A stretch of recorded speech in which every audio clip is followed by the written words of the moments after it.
Eh bien, bonjour à tous. Je suis très heureux d'être avec vous pour ce premier entretien. Donc, premièrement, je voudrais me présenter, puisque je pense que la plupart d'entre vous ne me connaissez pas. Donc, mon nom est Jacques Colland et je suis donc responsable d'un groupe d'enseignement hébraïque. Vous pouvez trouver tous ces enseignements d'ailleurs sur YouTube et sur notre site qui s'appelle La Voie de l'Excellence. Nous faisons donc, ou plutôt je fais, de l'enseignement et du décodage hébraïque pour prouver à toute personne juive, même non juive d'ailleurs, que Jésus, que les Juifs appellent Yeshua, est donc le Messie. Et le secret de cette Torah, c'est de prendre la substance du texte et de prouver que Yeshua, Jésus, est véritablement le Messie qui avait été annoncé. Donc pour ce faire, je voudrais en quelques mots, assez rapidement d'ailleurs, vous expliquer le début de ce qu'on appelle la Genèse, et en hébreu on dit Bereshit. Il faut d'abord dire ceci, c'est que la Torah est construite sur un principe de racine. Pourquoi? Qu'est-ce qu'une racine d'abord? Une racine, ce sont, si vous voulez, la structure qui va être sortie du texte hébreu et sur laquelle va se construire différentes idées. Ainsi, par exemple, nous allons voir que le mot, et c'est un exemple simplement bara, le premier verbe que la Torah utilise, Bereshit bara, le mot bara signifie pour tout le monde créer. En réalité, on pourrait très bien le traduire par couper, et on le lirait donc barrer. Ça paraît peut-être dès le départ simple, probablement très peu connu de beaucoup de personnes dans nos églises, mais très important parce qu'à travers ces mots, nous allons pouvoir comprendre qui est le Messie. Quand on parle du Messie, Jésus pour tous les chrétiens du monde entier, Jesus pour les Anglais et puis bien d'autres choses dans d'autres langues, mais en réalité la racine du mot Jésus, c'est Yeshua qui lui représente celui qui sauve. Mais Jésus est un projet divin fondamental. Ce n'est pas au moment où l'homme pêche, où l'homme va tomber dans la catastrophe dans le jardin d'Éden et où le serpent va venir le tenter, et puis plus tard que Dieu se dirait par hasard, tiens, probablement, il faut quand même que je trouve un sauveur pour l'humanité pour récupérer cette catastrophe. En réalité, pas du tout. Le nom de Yeshua se trouve, mais complètement codé dans le premier mot de la Torah, c'est-à-dire le livre de Genèse, qui s'appelle en hébreu le Bereshit. Et si vous voulez, je voudrais en quelques mots vous lire ce premier texte en hébreu, d'abord en français, puis je vous ferai une toute petite lecture, mais n'ayez pas peur, je ne vais pas vous entraîner dans des chemins trop compliqués. Je veux simplement vous parler des choses que vous allez pouvoir tout de suite comprendre et assimiler. D'accord? Vous ne me quittez pas, on reste ensemble? Ok, super. Je vous lis d'abord un texte et vous avez ici donc une Torah. C'est un livre, donc ce qu'on appelle les 5 livres de Moïse, ce qu'on appelle le Chumash, et nous avons le texte hébreu. Donc je cite le texte que vous connaissez tous, bien entendu.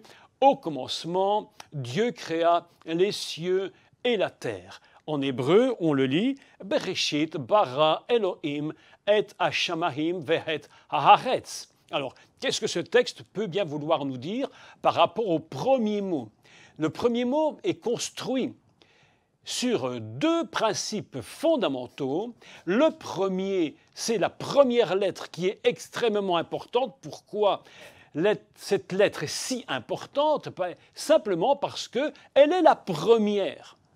Je fais une petite parenthèse et je voudrais vous dire qu'en hébreu, il n'y a absolument pas de majuscule.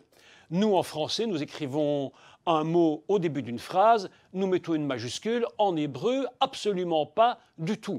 Néanmoins, il y a quelques exceptions qu'on ne peut même pas appeler des majuscules, mais ce sont des lettres qui sont écrites en plus grand. Pour quelle raison? Parce que lorsque Dieu va donner à Moïse, la Torah, il va donner il va appuyer sur certains mots et il va leur donner une importance. Et comme par hasard, la première lettre de livre de Genèse, c'est une lettre qui est écrite plus grande que les autres. Ça, pas parce que c'est le début d'une phrase, mais simplement parce qu'il va mettre un point d'importance sur cette première lettre. Donc vous voyez que déjà, lorsque nous parlons de Bereshit, nous avons déjà une première notion que la lettre bête, qu'on appelle en français le B, est une lettre qui, elle, a une importance absolument surprenante parce qu'elle va nous révéler deux principes. Et quand je dis deux principes, c'est peut-être très restreindre la chose, mais en fait, cette lettre bête, elle a une valeur. Et cette valeur, c'est deux. Et que nous dit deux dans la pensée hébraïque? Deux signifie la dualité, la complémentarité. Et vous avez remarqué que le monde, l'univers entier a été conçu sur un principe de dualité. Nous avons vu qu'il y a l'homme, il y a la femme, il y a le blanc, le noir, la lumière, les ténèbres, etc., etc. Le monde dans la dualité, mais également dans la complémentarité, puisque Adam va fonctionner avec Rava, avec son épouse. Ils seront donc complémentaires tout en étant séparés. Il y a un très grand principe dès le commencement, c'est donc la lettre bête qui nous dit « Attention !» Le maître du monde crée son monde, mais il ne le crée pas n'importe comment. Le principe de l'unité fondamentale se trouve en haut, le principe de la dualité, de la complémentarité va se trouver ici-bas. Et c'est à cause de ce principe de dualité que nous avons besoin de comprendre comment fonctionne la création du monde. Donc nous avons le premier mot, Bereshit.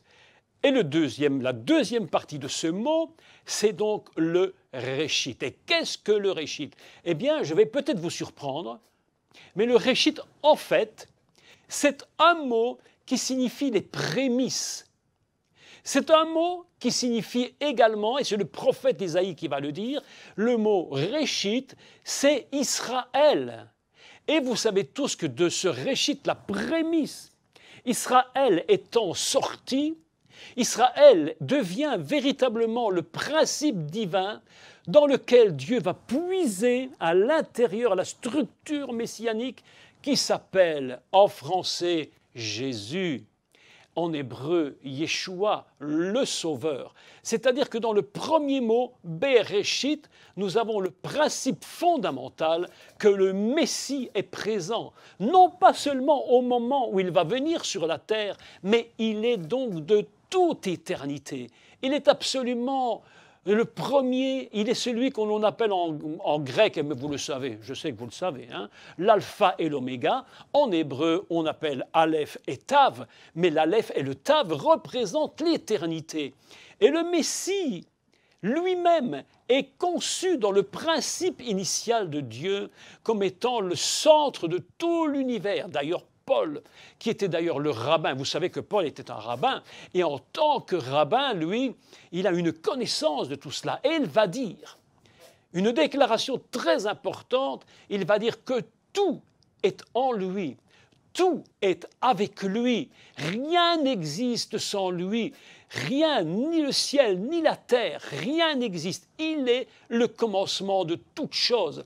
Beaucoup de personnes se posent des questions et se disent « Mais est-ce que le Messie est réellement Dieu ?» Mais la Torah nous enseigne, oui, il est totalement Dieu parce qu'il est le fondement même de l'univers. C'est pourquoi le mot Bereshit veut dire « au commencement était le projet divin » qui, en réalité, n'est autre que le Messie, Jésus.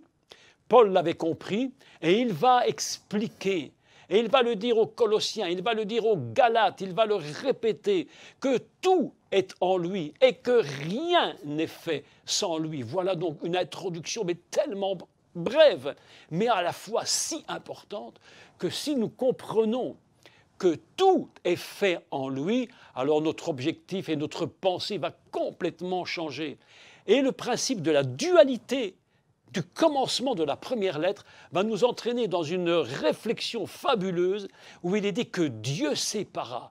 Et vous avez remarqué qu'au moment où la voix de Dieu résonne, et au moment où la voix crie dans l'univers, pousse un hurlement dans l'univers, où Dieu parle comme un surgissement de voix, à ce moment-là apparaît ce qu'on appelle la lumière, qu'on appelle or en hébreu. Et il dit, vaillis or, lumière soit. Cette lumière, c'est la lumière messianique. Ce qui était caché, tout à coup prend vie et se manifeste non seulement à nos yeux, mais dans tout l'univers. Et il est dit, et Dieu sépara. Il va faire une séparation. Pourquoi? Parce que le commencement est conçu et construit sur le principe de la complémentarité et de la dualité. Donc Dieu sépara les eaux et la lumière. Et dans ces eaux, j'aurai l'opportunité de vous expliquer le mystère de l'eau, parce que je vous ferai simplement remarquer, mais si vous le lisez, vous allez le voir, qu'il est dit Dieu créa, mais lorsqu'on parle de l'eau, eh bien, l'eau n'a jamais été créée. La Torah ne nous dit pas sur départ que l'eau était créée. L'eau représente la matrice de laquelle va sortir tout l'univers, de laquelle va sortir même le Messie, puisque lorsqu'il sort de son baptême, il sort de l'eau, et il est écrit, et j'en parlerai dans un prochain entretien, un entretien formidable d'ailleurs, où il est écrit que lorsque le Messie, Yeshua, va sortir de l'eau, l'évangile de Jean nous dit « c'était l'heure de Dieu ».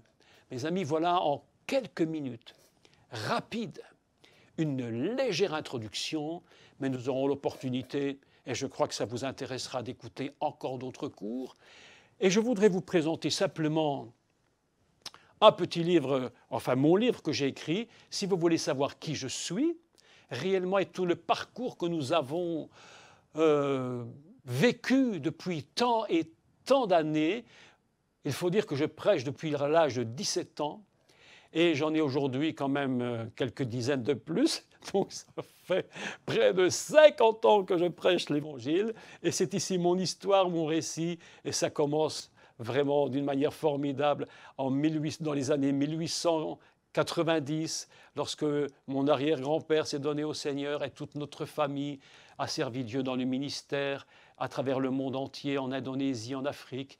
Ainsi, si vous voulez connaître tout cela, vous pouvez vous le procurer et je vous donne rendez-vous pour le prochain entretien. Qu'est-ce que l'eau et pourquoi l'eau a-t-elle été séparée? Merci à tous de m'avoir écouté et au prochain entretien. Merci.